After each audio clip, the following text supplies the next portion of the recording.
তেঁতুলিয়া পঞ্চগড় জেলার অন্তর্গত বাংলাদেশের সর্ব উত্তরের একটি উপজেলা, যে নামটির সাথে জড়িয়ে রয়েছে বিশ্বের তৃতীয় সর্বোচ্চ শৃঙ্গ কাঞ্চনজঙ্ঘার নৈসর্গিক দৃশ্য দর্শনের ডাক, যার পাশ দিয়ে বয়ে গিয়েছে ভারতের মহানন্দা নদী। তবে ভ্রমণ পিপাসুদের কাছে বর্তমানে এই উপজেলার সবথেকে আকর্ষণীয় বিষয় হচ্ছে এখানকার সমতল ভূমির সেই অর্গানিক চা বাগান। আর এরকম অসংখ্য সৌন্দর্যে ভরপুর ইতিহাসের সাক্ষী দেশের সর্ব উত্তরের এই জনপথে, তাই তো প্রতি বছর হাজার হাজার পর্যটক ছুটে আসে এর সৌন্দর্য উপভোগ করতে। এখানেই রয়েছে ঐতিহাসিক তেঁতুলিয়া ডাক বাংলো, যেখানে একটি রাত অবস্থান করার জন্য ভ্রমণ পিপাসুরা অপেক্ষা করে বছরের পর বছর।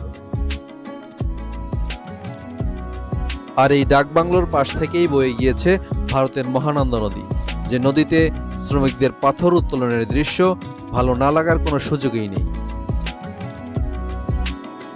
ভোরের সূর্য ওঠার সাথে সাথে এভাবে হাজার হাজার শ্রমিক নেমে পড়ে এই নদীতে পাথর উত্তোলন করতে, যে দৃশ্য সত্যি অসাধারণ মনোমুগ্ধকর।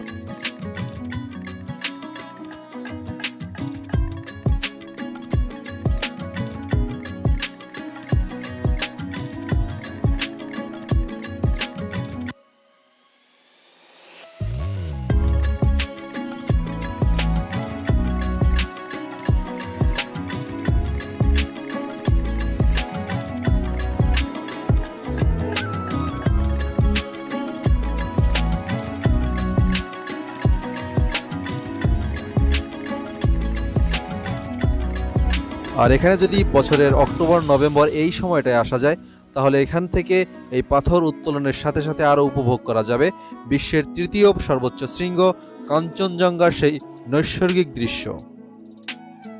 তবে এই কাঞ্চনজঙ্ঘার দৃশ্য উপভোগ করার জন্য অবশ্যই আকাশ পরিষ্কার থাকতে হবে এবং ভাগ্যের সহায়তার প্রয়োজন রয়েছে। আর এই তেঁতুলিয়া ডাক বাংলো থেকে মাত্র 20 কিলোমিটার দূরে অবস্থিত বাংলাবান্ধা স্থলবন্দর, যেখান থেকে ভারতের শিলিগুড়ি মাত্র 16 kilometre, Darjeeling 77 kilometre, Gangtok 133 kilometre এবং সিকিম 154 কিলোমিটার। তো আপনার পদচিহ্ন যদি এখনও দেশের সর্ব উত্তরের এই জনপথে পড়ে না থাকে, তাহলে অবশ্যই সময় করে ঘুরে যান সমতলের চায়ের দেশ পঞ্চগড়ের তেঁতুলিয়া থেকে। আর দেশ বিদেশের এরকম অসংখ্য ভিডিও পেতে অবশ্যই আমার চ্যানেলটি সাবস্ক্রাইব করে আমার সাথে থাকুন। ভালো থাকুন, সুস্থ থাকুন। দেখা হবে কোনো নতুন স্পটে।